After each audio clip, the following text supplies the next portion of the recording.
Assalamualaikum warahmatullahi wabarakatuh. Perkenalkan, nama saya Abdul Latif. Perkenalkan, nama saya Dava Al-Ghifari. Perkenalkan, nama saya Muhammad Alfun Nawaf. Perkenalkan, nama saya Duroman Ferdiansyah. Oke, kali ini kita akan menjelaskan materi sejarah, yaitu tentang peran aktif Indonesia dalam Perang Dingin. Simak terus ya guys. Apa ya peran aktif Indonesia dalam Perang Dingin? Coba tanya Alpun ah.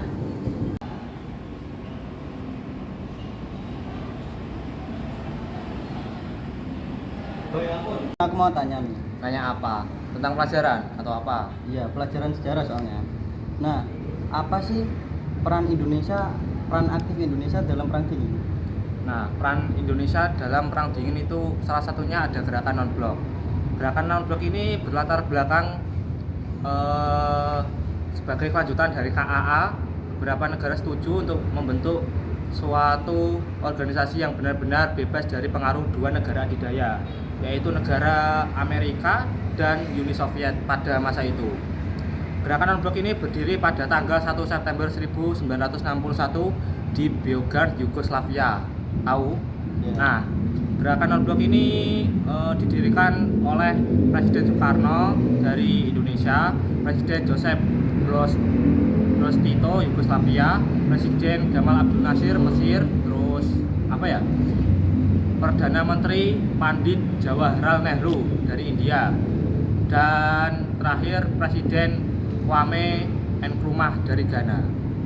Oh, paham Bun. Kalau tujuan gerakan GNP itu apa?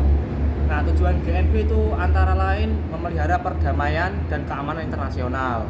Terus mengusahakan agar PBB berfungsi secara efektif. Yang terakhir mengusahakan terwujudnya tata ekonomi dunia baru. Sudah, itu. Sudah. Oh, paham Bun, paham. Lalu apa tujuan dari GNP itu, Bun? Nah, tujuan GNP itu diantara lain memelihara perdamaian dan keamanan internasional. Yang pertama.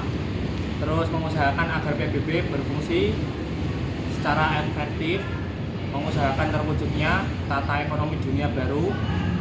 Yang terakhir mengusahakan tercapainya pelucutan senjata secara umum dan menyeluruh di bawah pengawasan internasional yang efektif. Itu, paham? Paham. Oke, makasih ya, Bun. Oke. Gak jadi Bun, tanya satu lagi deh. Nanya apa lagi? Peran Indonesia dalam GNP itu apa sih? Masa nggak tahu? Nggak tahu. Ini nih, Indonesia sebagai salah satu negara pemrakarsa GNP.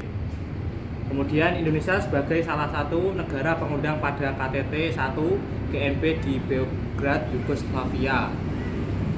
Terus Indonesia juga turut memecahkan masalah-masalah dunia berdasarkan perdamaian dunia, memperjuangkan hak asasi manusia dan tata ekonomi dunia yang berdasarkan pada asas keadilan. Itu. Oh, oke Bun. Makasih ya. Ya. Ya. Ada apa, Pak? Ini nih aku masih bingung nih sama materi yang ini nih. Materi ini ya. Kok saya nggak tahu. Yuk, coba tanya ke Dava. Ayo.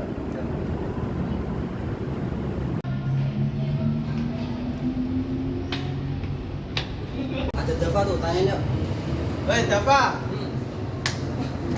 Udah ketemu Dava, saya izin ke toilet ya. Oh ya, oke. Dava, apa sih ASEAN itu? ASEAN. Oh, ASEAN ya. ASEAN itu merupakan organisasi regional negara-negara yang berada di kawasan Asia Tenggara, seperti Indonesia, Malaysia, Singapura, dan Thailand. Gitu ya. Dan apa sih latar belakangnya itu? Oh, latar belakang ASEAN ya. Latar belakang ASEAN yaitu yang pertama, persamaan senasib akibat ditindas bangsa penjajah. Yang kedua, persamaan dalam bidang kebudayaan, bahasa, tata krama, dan pola kehidupan.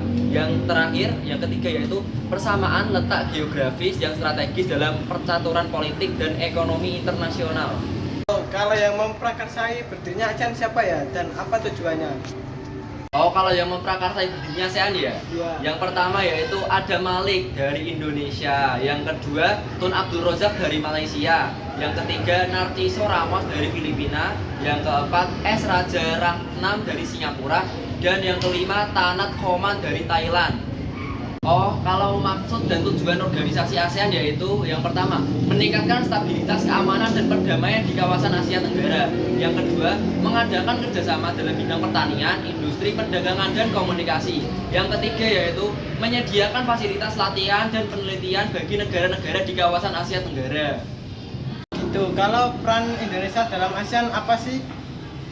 Kalau peran Indonesia dalam ASEAN yaitu yang pertama, sebagai negara pemrakarsa berdirinya ASEAN. Yang kedua, sebagai tempat kedudukan sekretariat tetap ASEAN yaitu di Jakarta. Yang ketiga, turut menyelesaikan pertikaian antar bangsa atau negara. Oh gitu ya. Terima kasih ya, Dok. Ya, sama-sama. Sekian dari kelompok kami. Apabila ada kesalahan mohon dimaafkan. Wassalamualaikum warahmatullahi wabarakatuh.